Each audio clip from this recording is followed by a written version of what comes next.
Criterio. Una entrevista de Mix de Medios.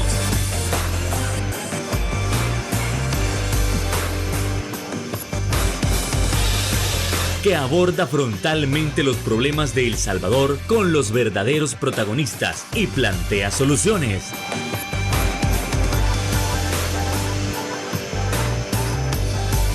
Criterios. Hola, ¿qué tal? Muy buenas noches, sean todos y cada uno de ustedes bienvenidos a una emisión más aquí en Criterios en este 24 de junio. Es un verdadero placer que usted nos pueda acompañar en este inicio de semana para hablar de esos temas tan importantes que están aconteciendo, como siempre, en nuestra nación.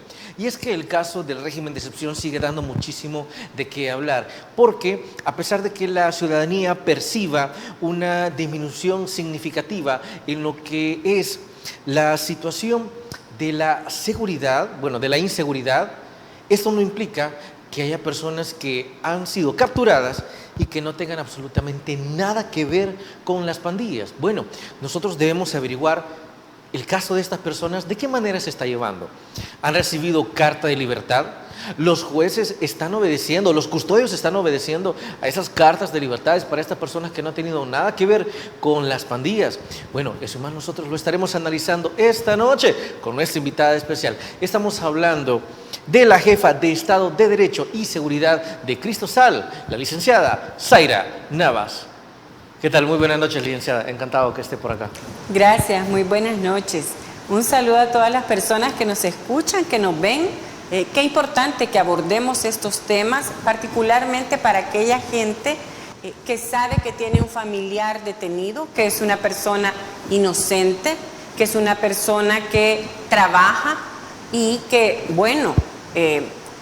es importante reconocer que en El Salvador ha habido un avance en materia de percepción de seguridad.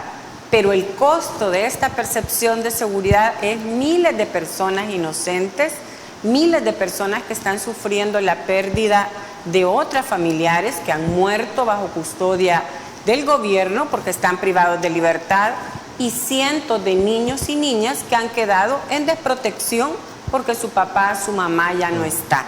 Ese costo hay que preguntarnos si nosotros como salvadoreños y salvadoreñas estaríamos dispuestos a sufrir esas condiciones a cambio de la seguridad de los demás. ¿Estaríamos dispuestos a que nuestros hijos vayan presos y presas a cambio de que otros estén aparentemente seguros sabiendo que son inocentes? Ojo que estamos hablando de las personas inocentes, ¿verdad? Claro, no de las pandillas. Claro, hay un número importante de personas que de seguro han cometido delitos. Pero cuando las reglas de la justicia son claras, entonces nadie tendría que temer que haya gente inocente que esté detenida. ¿Qué es lo que está ocurriendo en este momento con el régimen de excepción? Lamentablemente. Totalmente, licenciada, y precisamente a nosotros nos agrada que esta noche usted sea la persona indicada, la persona idónea para podernos comentar de qué es lo que está sucediendo en torno a este tema que suele ser muchísimo, muy polémico. Ahora bien, vamos a comenzar con el régimen de excepción como tal. Hay algunas autoridades, o más bien algunos representantes de instituciones o iglesias que dicen, mire, el régimen de excepción ha cumplido con su cometido.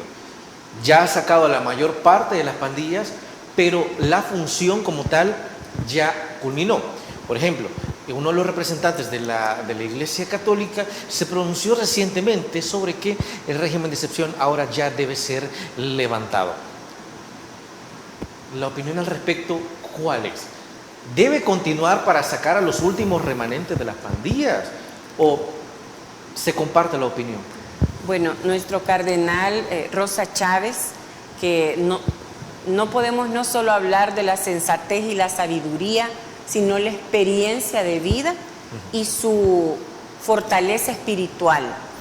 Cada vez que él habla, tiene detrás toda una historia, pero tiene detrás además el dolor de mucha gente que acude a él y que conoce a través de las historias de las distintas iglesias, al igual que otros líderes religiosos.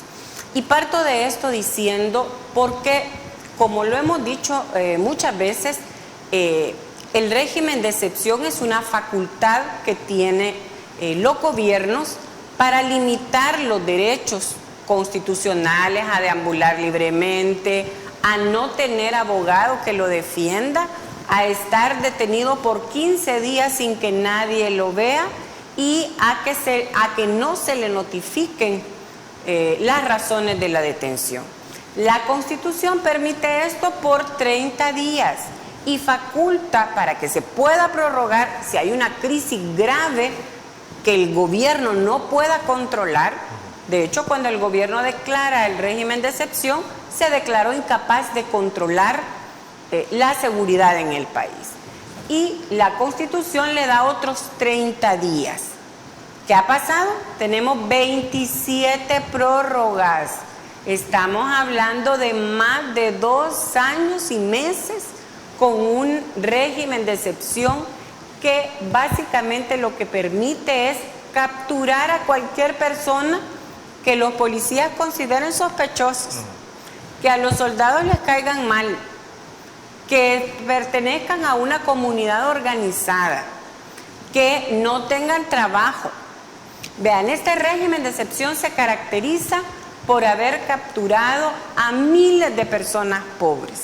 Las investigaciones que hemos hecho desde Cristosal, pero que también han hecho un sinnúmero de organizaciones, nos demuestra que el 100% de las personas detenidas son gente que vive en pobreza o pobreza extrema. Respondiendo a su pregunta entonces, necesitamos el régimen de excepción si el gobierno dice que tiene a más de 80.500 personas detenidas. Antes nos decían que las pandillas eran unos 35.000 y ellos consideran que las familias de los pandilleros son su base y que también deben capturarlos. Bueno, ya llevamos 80.500. En realidad, ¿a cuánta gente quieren meter presa? ¿Cuánto le cuesta a El Salvador esto? Y la pregunta más importante, ¿realmente habían 80.500 pandilleros en El Salvador?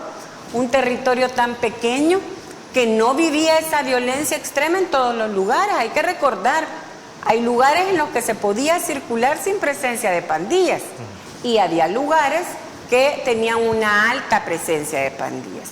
Nuestra conclusión es que definitivamente El Salvador debe tener una política de seguridad sostenible en el tiempo, que no implique arbitrariedades, detención de personas inocentes, golpes arbitrarios, palizas, hacer sufrir a los niños y las niñas, llevarse abuelitas, abuelitos. Y me refiero a este término porque además de ser personas adultas mayores, estamos hablando que son las personas adultas mayores de las que más están sufriendo porque a ellas les han quedado el cuidado de niños y niñas, porque ellas tienen que, además de buscar para su comidita, ahora tienen que buscar para llevar a su familiar alimentos, porque este gobierno tiene 80.500 personas detenidas, pero no les garantiza su alimentación, no les garantiza su salud. Y es importante decir, y con esto cierro esa pregunta, de esas 80.500 personas, solo 1.300 aproximadamente son adolescentes. El resto de personas ni siquiera ha ido a segunda audiencia. Significa que no se ha establecido que son culpables. A todas esas personas no se les ha hecho juicio. Y esto es bien grave, ya llevan más de 2 años detenidas. Y con el régimen de excepción, lo más probable, tal cual han hecho las reformas a las leyes en materia penal y procesal penal, toda la legislación salvadoreña ha sido cambiada, no necesitan el decreto para garantizar que esta gente quede presa por 20 o 40 años. Ese decreto del régimen de excepción es más para poder hacer capturas masivas sin cuestionamientos, y eso es muy preocupante. Decía que a este momento ninguna persona adulta ha sido condenada. No se ha probado realmente cuántos de los que están detenidos son pandilleros. Por supuesto que han capturado a pandilleros activos que le han hecho muchísimo daño al país, pero también han capturado a miles de personas inocentes, han dejado en orfandad a cientos de niños y niñas y han dejado en desprotección a muchas familias. Entonces necesitamos que permanezca el régimen de excepción. El Salvador necesita una política de seguridad que respete los derechos de las personas que no cometemos delitos, que respete a la gente pobre. Pero El Salvador también necesita programas sociales que ayude a que este país salga de la pobreza.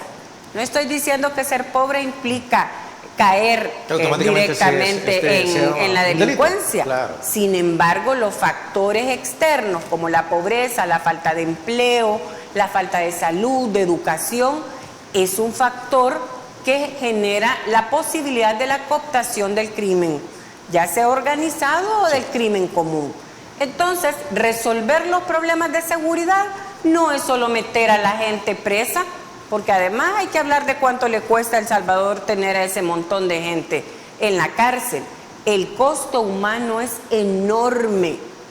¿Qué va a pasar con esos niños y niñas que vieron que se llevaron a sus papás que tenían 2, 3, 12 años? ¿Quién los está protegiendo? ¿Acaso el gobierno tiene programas sociales? No los tiene. Totalmente. Ahora bien, vamos a ampliar sobre ese tema, pero no sin antes irnos a nuestra primera pausa comercial. Por favor, no nos cambie. Retornamos a Criterios.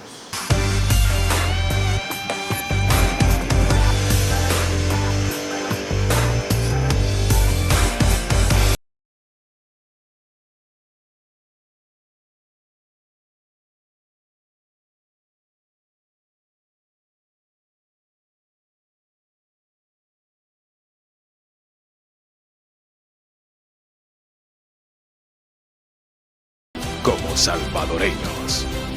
Farmacia La Buena, la farmacia de todos.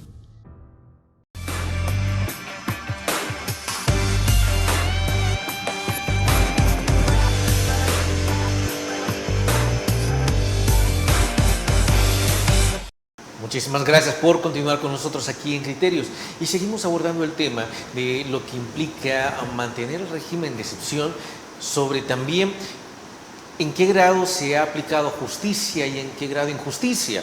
Desde luego que como salvadoreños nosotros estamos sumamente contentos de que la seguridad haya aumentado muchísimo, que las pandillas hayan disminuido a niveles históricos, pero no podemos quedarnos ciegos con respecto a aquellas personas que no han tenido nada que ver con estos grupos criminales. Desde diferentes organizaciones mucho se dice, o más bien también desde el mismo oficialismo, se dijo al principio que estaban conscientes que al menos 3.000 personas habían sido liberadas porque se les comprobó que no tenían nada que ver con pandillas. Sin embargo, algunas organizaciones comentan que aquellos que son inocentes pueden ir entre 10.000 y 20.000. ¿Qué cifras se tienen hasta el momento si hablamos del número de detenidos que no tenían nada que ver con pandillas? Bueno, en primer lugar hay que decir que el gobierno de El Salvador no provee datos de ningún tipo. Recuerden que este país tiene una ley de acceso a la información pública. Esto significaría que por lo menos tendrían que darnos una estadística y decirnos, mire, tenemos la presunción que tantas personas son pandilleros. Pero no podemos decir con claridad cuántos pueden ser inocentes y cuántos no. Por lo que le explicaba antes, es que en este momento nadie ha pasado a una segunda audiencia, no se ha presentado pruebas contra nadie.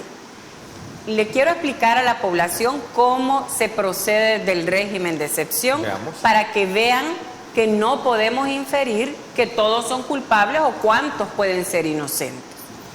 Se recibe una llamada anónima desde la policía o la Fuerza Armada y la policía va y captura a la persona porque recibió una llamada anónima.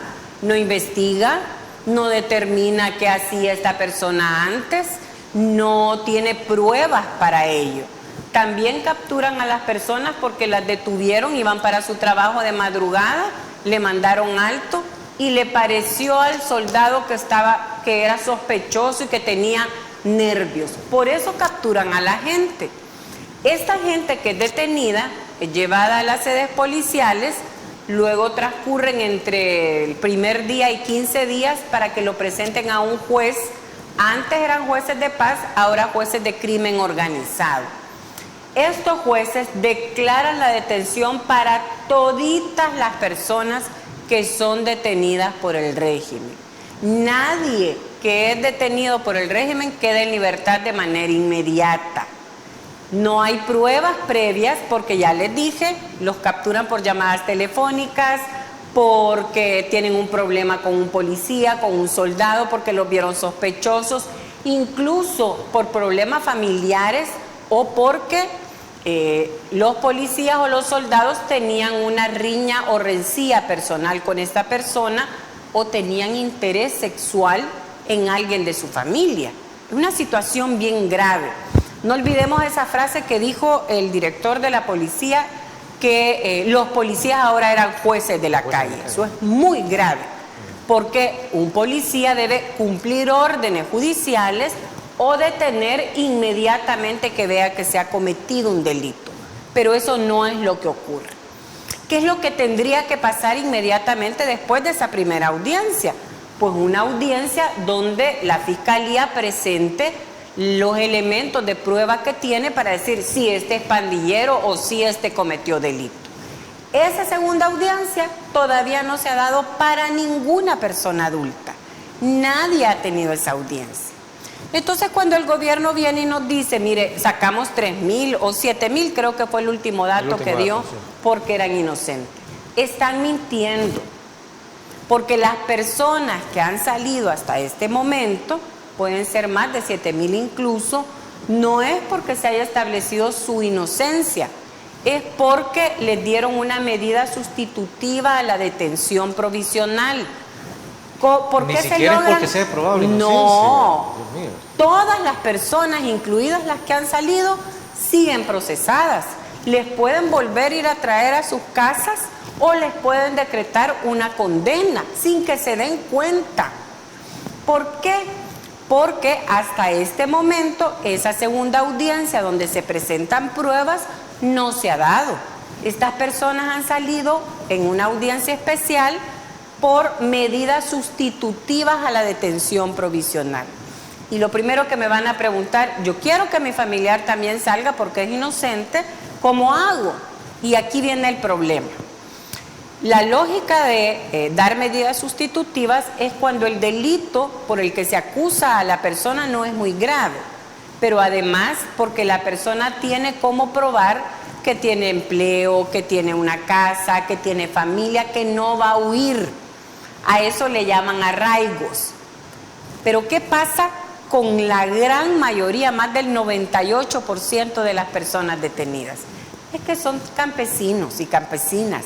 Son pescadores, motoristas, es gente que vende en las calles. ¿Cómo le presenta una constancia laboral? ¿Cómo le presenta a un juez que es propietario de una casa? Sí, claro. Que tiene a sus hijos en un colegio y que está pagando. Mire, llega al absurdo que cuando van a las audiencias de sustitución de medidas, los jueces dicen, mire, aunque tenga este terrenito a su nombre, aunque diga que está trabajando en una maquila, pero no está casado, solo está acompañado, entonces no son suficientes los arraigos. O sea que para poder salir requieren además que haya acta de matrimonio. Va totalmente contra la forma de vida de este país. Qué bueno que se está haciendo el censo de población, porque ahí va a aparecer que la gran mayoría de salvadoreños no se casan. Pero entre los arraigos, y menciono este ejemplo por lo absurdo que es, están pidiéndole a la gente que pruebe que tiene un empleo formal, que le descuentan del seguro social, que está pagando una casa, que está casado o casada, que tiene hijos, que los hijos están estudiando. O sea, piden los requisitos para gente de clase media, pero están deteniendo a gente muy pobre, en pobreza o pobreza extrema, que no puede presentar los arraigos.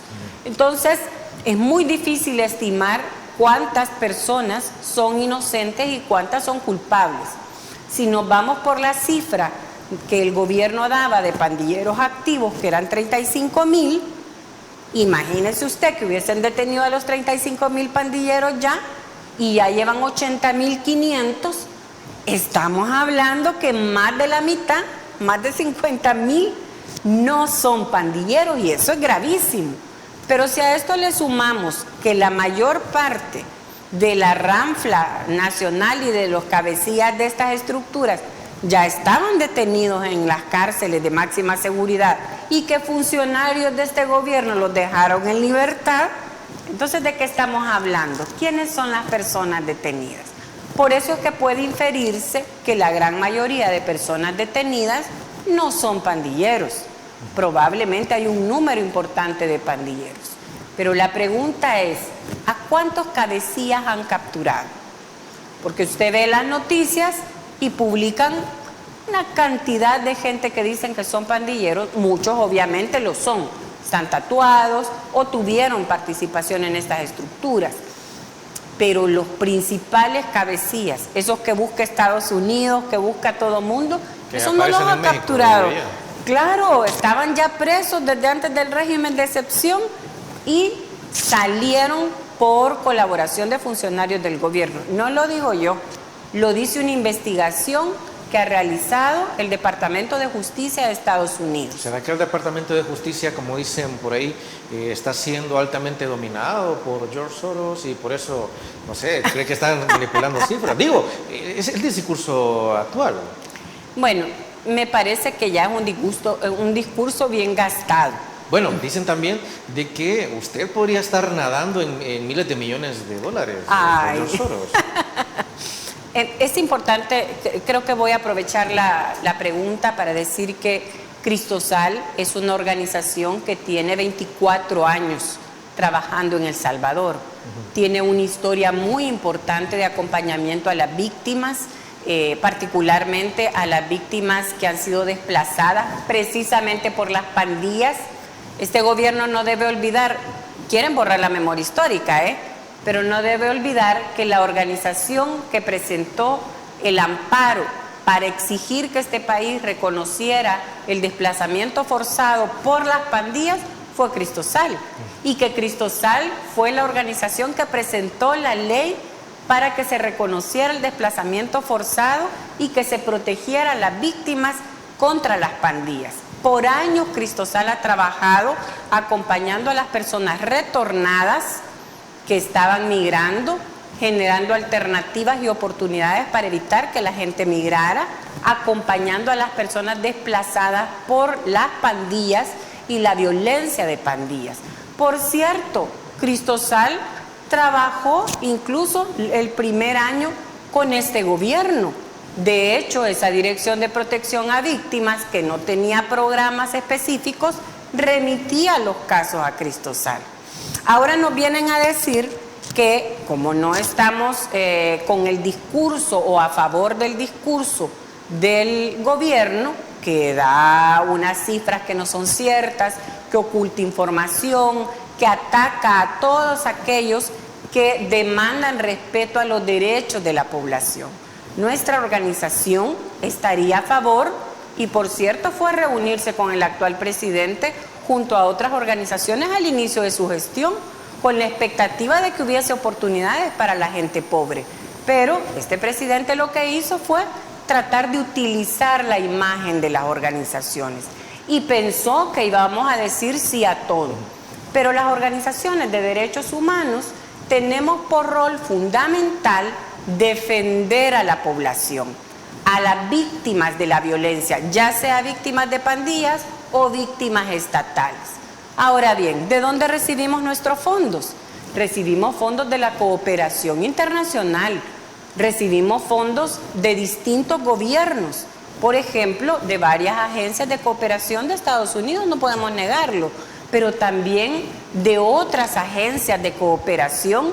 Por cierto, Open Society no es, que es a la que llaman, que es George Soros el que da, no es una organización que soporte los gastos de funcionamiento de Cristosal ni de otras organizaciones. Ese es un cliché que se utiliza para deslegitimar el trabajo que hacemos las organizaciones de derechos humanos. Bueno, y así con esto nosotros nos vamos a trasladar a la siguiente pausa comercial, pero al regresar vamos a tocar el tema de las supuestas torturas. ¿Realmente hay torturas en los centros penales? ¿Y aquellos fallecidos están saliendo del 100% de centros penales? ¿Están saliendo del SECOT? ¿No están saliendo de todos? Bueno, eso al retornar en Criterios.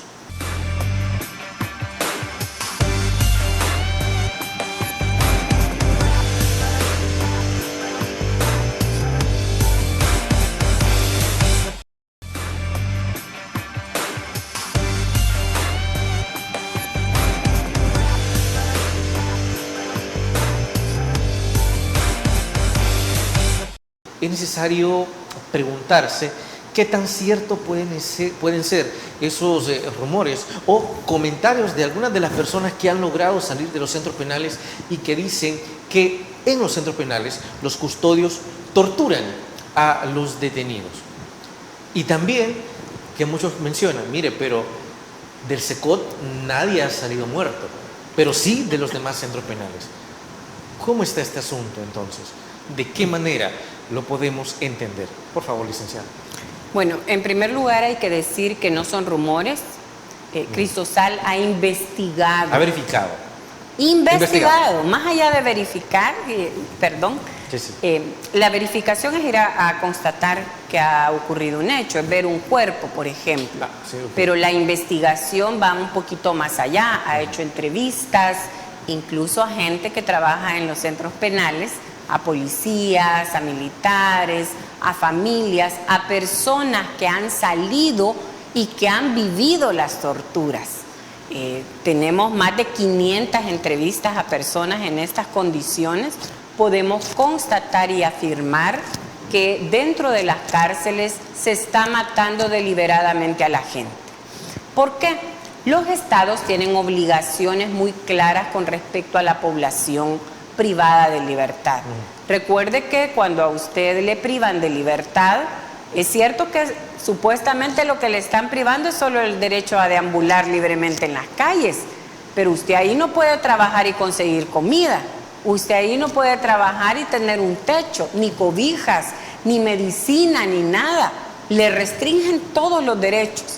Entonces, cuando las autoridades penitenciarias meten en centros penales que tienen capacidad para 35,000 personas, meten a más de 100,000 gentes, porque hay que decir, el gobierno dice que ha capturado 80,500 bajo el régimen de excepción. Ya habían 32,000 personas detenidas. ¿A cuánto nos deja esto? A más de 110,000 personas si le restamos las personas que van saliendo. El hacinamiento es extremo. Los castigos que propinan los custodios o que los custodios generan que otros internos hagan dentro de las cárceles se convierten en tortura. Y le voy a poner ejemplos. Veamos. Es muy común que para calmar a la gente que se asfixia, imagínense ustedes que en los centros de Izalco, por ejemplo, son salones, las celdas, que tienen capacidad para 70, pero ahí meten a 300 con una ventanita que no tiene más de 60 por 40 y la otra entrada de oxígeno es la reja de la puerta. La gente pasa asfixiándose, grita, se sofoca, se desespera porque además no hay agua en la segunda y la tercera planta, no pueden ir a hacer sus necesidades fisiológicas. La forma de castigarlos para que se callen es rociarles gas pimienta. Eso es tortura, señor. Se utiliza gas pimienta. Les rocían gas pimienta, les rocían gas lacrimógeno y no solo eso, los someten a castigos que son tratos crueles, inhumanos y a veces tortura. Por ejemplo, ahí tenemos nosotros muchos testimonios de personas que fueron colgadas por horas de los brazos para quedar en puntillas. Eso es tortura. ¿Y por qué los colgaron? Porque se quejaron de que la comida estaba descompuesta, porque exigían ir a pasar consulta o simplemente porque el custodio o la custodia lo vio mal puesto y le dio una paliza. Otra modalidad de tortura que es muy grave y que ha ocurrido durante muchos años, pero ahora se ha exacerbado, es el uso de celdas de castigo. Estas celdas de castigo son lugares encerrados, totalmente oscuros, y en estos días de humedad debe ser mucho peor, donde no les dan agua, no les dan comida, los mantienen desde 3 hasta 15 días. Esto provoca que la gente entre en altos estados de desnutrición. Por eso ahora resulta que en cada centro penal tienen celdas donde están las personas con desnutrición. ¿Por qué tendrían que estar los privados de libertad? Y no estoy hablando de desnutrición que estemos así un poquito rellenitos.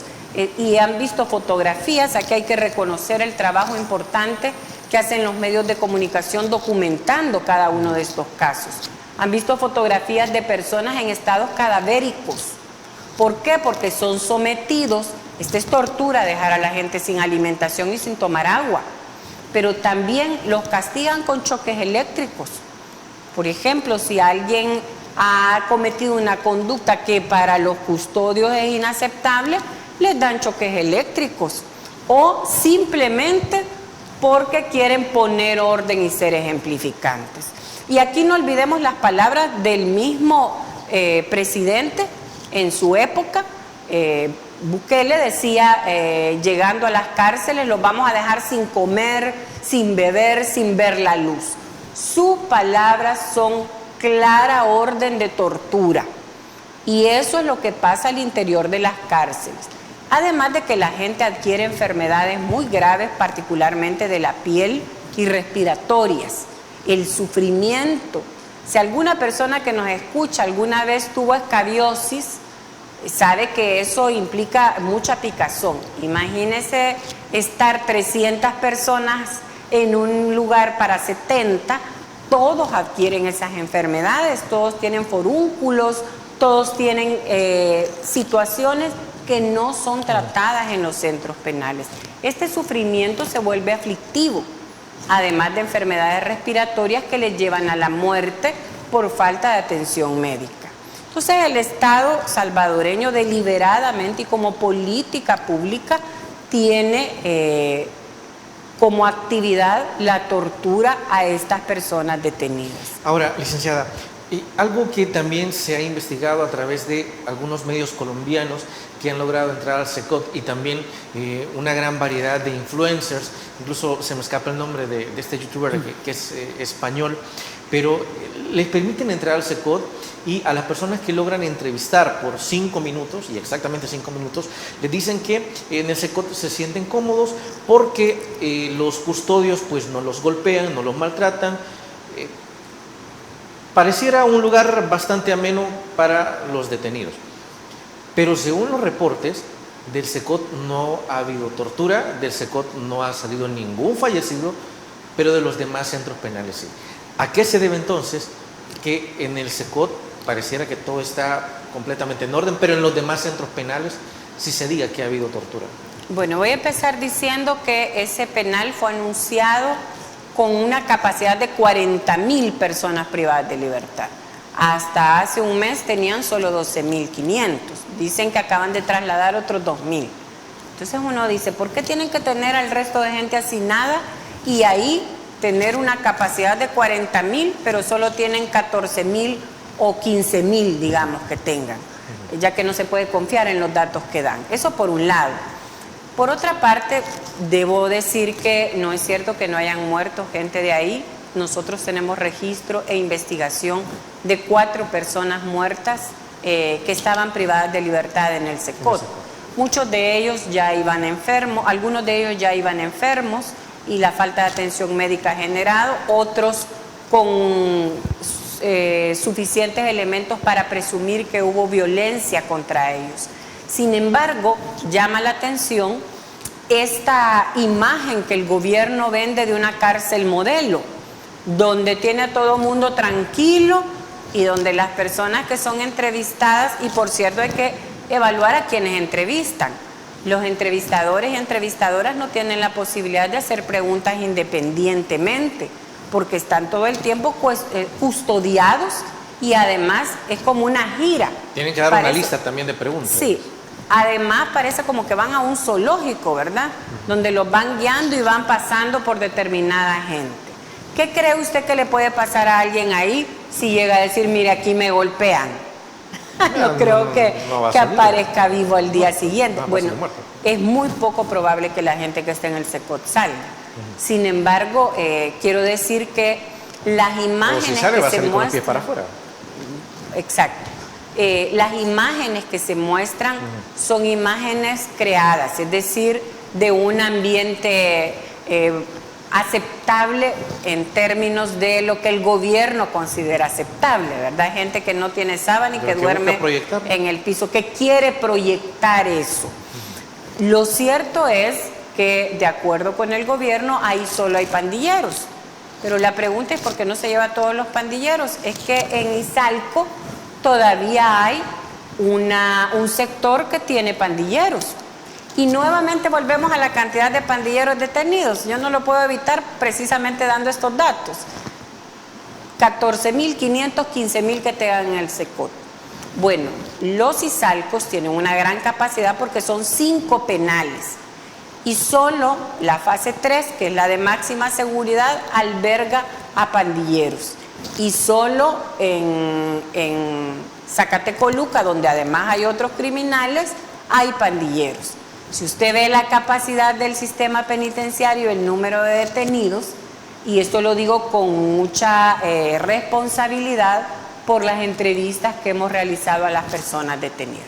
Por lo general nos dicen, yo estaba en una celda donde habían 250 y en mi celda solo habían como 6 pandilleros. Y eso es recurrente. Y les preguntamos, bueno, ¿y el resto de celdas dónde están los pandilleros? En Apanteos, por ejemplo, donde ahora hay mujeres, hay 10 sectores. De esos sectores, solo en uno hay mujeres. Entonces usted saque la proporción de cuántas personas son verdaderamente pandilleras y cuántas no. Precisamente la falta de información y la opacidad hace que hagamos inferencias a partir de la información que recibimos de las víctimas. La gran mayoría de personas detenidas en las cárceles son gente que fueron detenidas por ser pobres y por no tener recursos para pagar defensores particulares o para poder librarse de esta opresión que es el régimen de excepción. Bueno, y es así como nos vamos a trasladar a nuestra siguiente pausa comercial. No nos cambie, regresamos aquí en Criterios.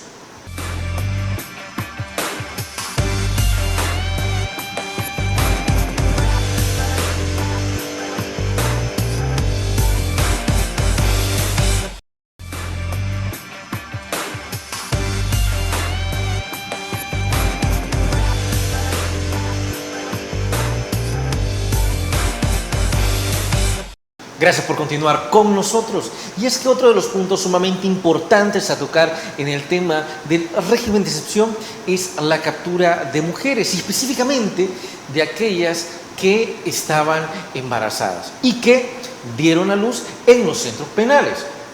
Pero realmente la ley Nacer con Cariño, ¿qué es lo que menciona al respecto? ¿Será de que las mujeres pueden mantener a sus bebés en los centros penales? Hay casos ya de bebés que han muerto en los centros penales. Y además la población, ¿de qué manera lo toma? ¿Por qué se menciona? Porque para muchos, pues, mire, si la mamá pues, fue culpable de algún delito, pues ni modo, que críe a su bebé ahí en el centro penal, pero que ni el bebé pueda salir tampoco. Entonces vamos a la pregunta.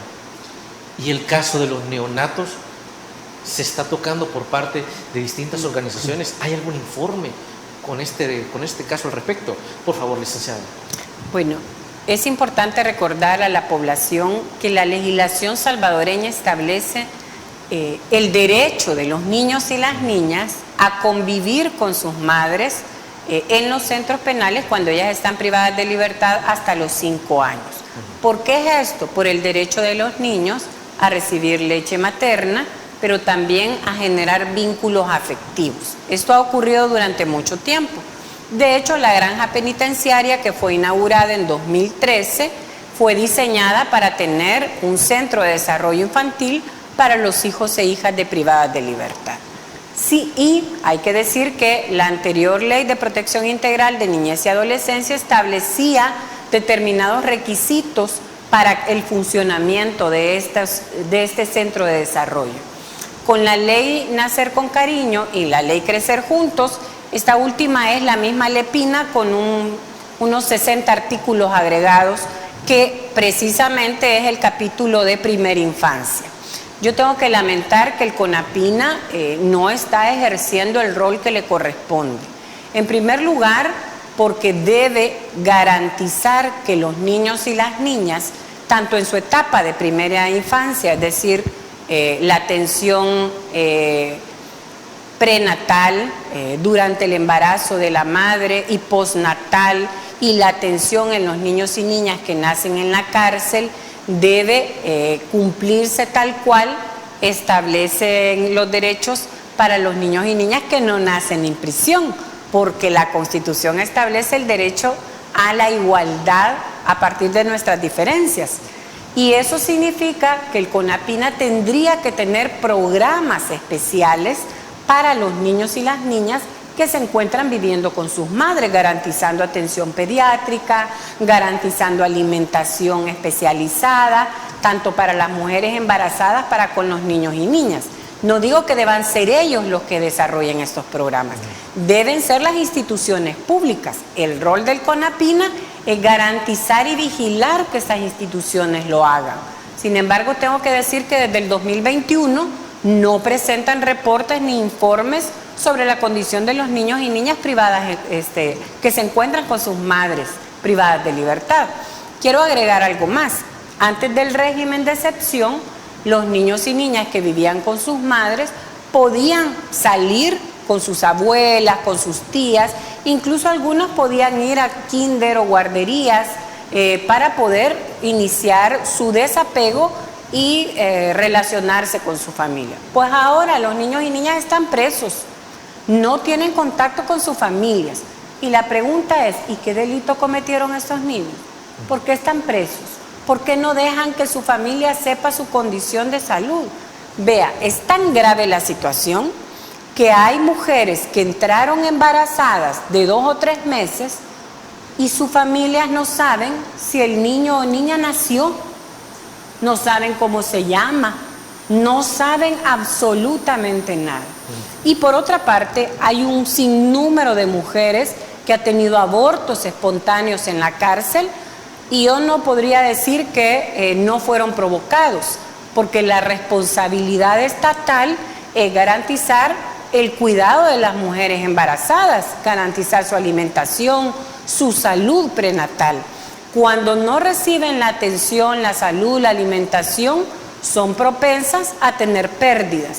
Entonces, esta pérdida no puede en ningún momento atribuírsele a una mujer, sino al Estado como tal, que no ha garantizado estas condiciones. Y si a esto le sumamos que son obligadas a realizar ejercicios extremos, que son golpeadas, es decir, que muchos de los abortos que se han producido al interior de las cárceles son responsabilidad estatal y por ende son contrarios a los principios que establece y a los lineamientos que establece la ley Nacer con Cariño. Por eso es que nosotros, por ejemplo, en el caso de Keren, la hija de Dina, una defensora de derechos humanos, que fue capturada con 35 semanas de embarazo. A 2 semanas del parto. A 2 semanas del parto, tenía citas médicas días después, 2 días después de su captura, su familia llevó las citas médicas. Sin embargo, fue trasladada a la granja penitenciaria y tenía sus citas aquí en San Salvador. No fue atendida, tuvo dolores de parto y a la familia solo le llamaron para decirle que Keren había nacido muerta.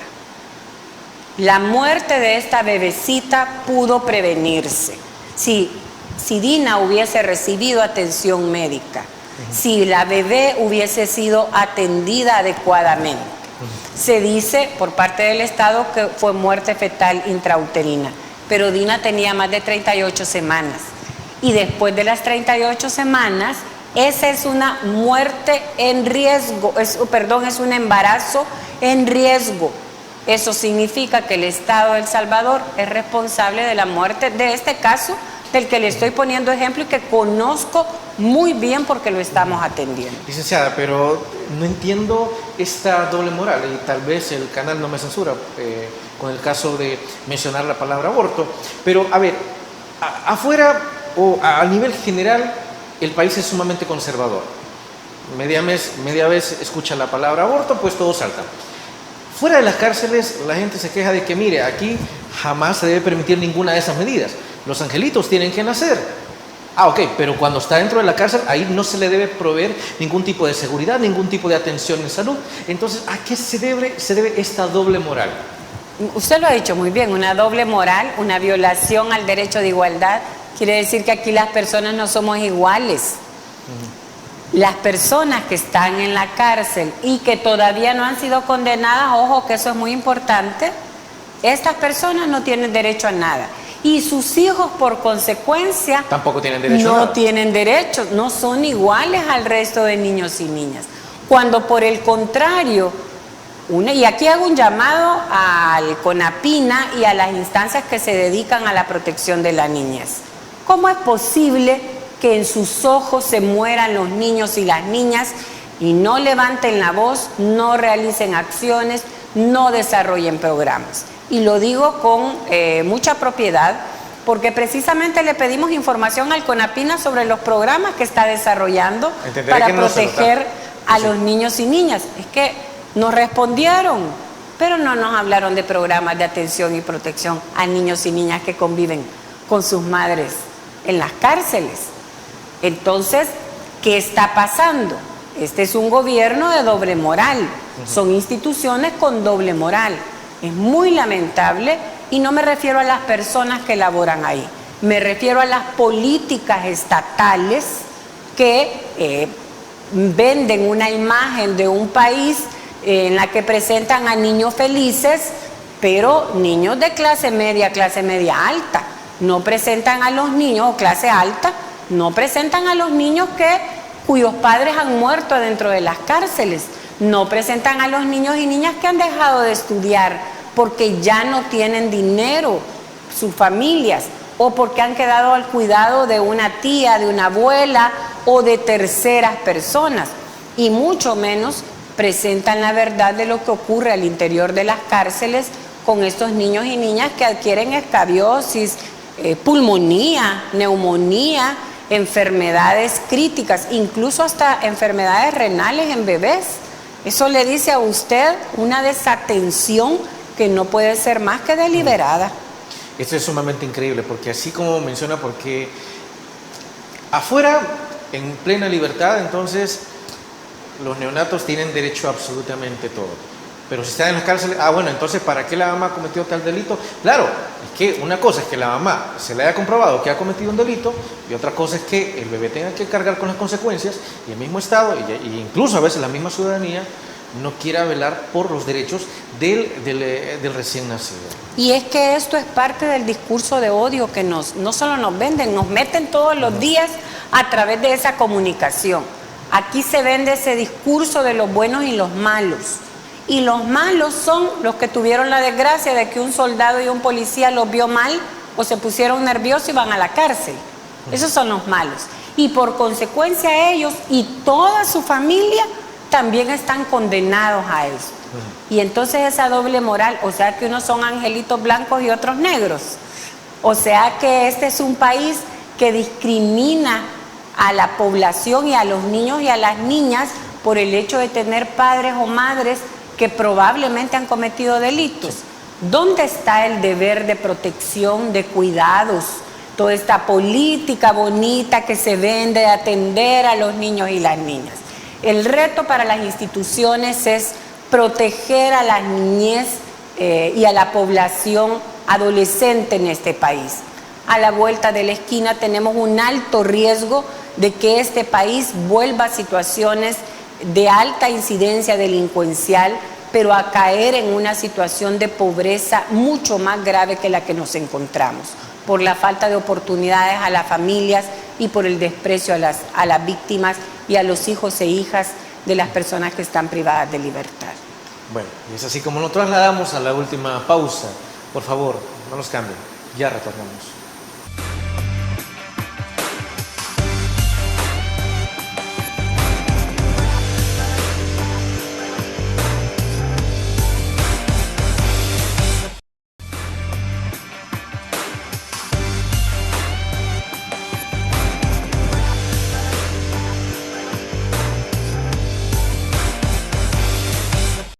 Y es que, a fin de cuentas, ¿qué es lo que se viene para Cristosal en los próximos meses? ¿Se viene un arduo trabajo o será que por algunas amenazas de repente disminuyen sus labores?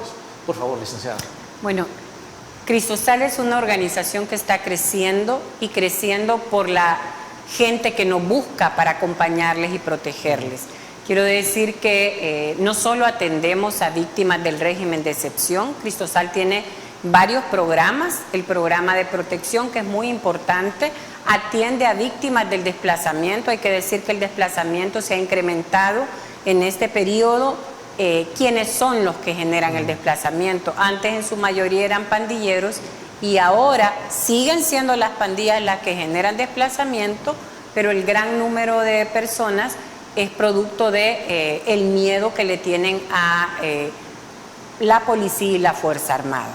Cristosal atiende a víctimas de personas que han retornado por distintas violencias o que deben desplazarse por distintas violencias. Tenemos un maravilloso programa de educación en el cual se trabaja empoderando a la población sobre sus derechos y fundamentalmente en cultura de paz, en construir conciencia social para que la población conozca las alternativas distintas al autoritarismo. También tenemos el programa de litigio estratégico, donde trabajamos desde el ámbito legal, la anticorrupción, la justicia transicional. Cristosal acompaña a las víctimas de la guerra, el caso del Mozote, el Calabozo. Tenemos el área de inclusión social, donde se atienden a poblaciones de la diversidad sexual, a población adulta mayor, y el área de Estado de Derecho. Y un componente importante de Cristosal también lo es el área de investigaciones. Hacemos investigación de campo, acompañamos a las comunidades, trabajamos haciendo jornadas tanto educativas como formativas, de donde también obtenemos información para nuestras investigaciones. Y obviamente Cristosal tiene un gran trabajo comunicacional con la población. Nuestro reto es seguir acompañando a la población salvadoreña. Nuestras puertas siempre están abiertas a través de nuestras plataformas.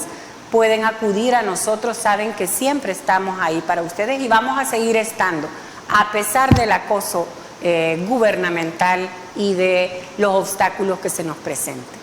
Licenciada Nava, se nos ha terminado el tiempo, pero como siempre no nos vamos sin antes agradecerle por haber traído sus criterios en torno a cómo se está siendo abordado el régimen de excepción y a los productos que él mismo va dando. Muchas gracias y un saludo a toda la comunidad que nos escucha esta noche. Así sea. Amigos y amigas televidentes, gracias por habernos sintonizado una vez más. Como siempre, recuerde, el criterio más importante en todo aspecto lo tiene usted. Que descanse. Feliz noche. Criterio.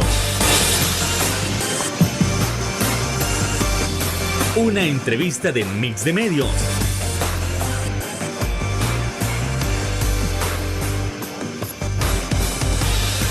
Que aborda frontalmente los problemas de El Salvador con los verdaderos protagonistas y plantea soluciones.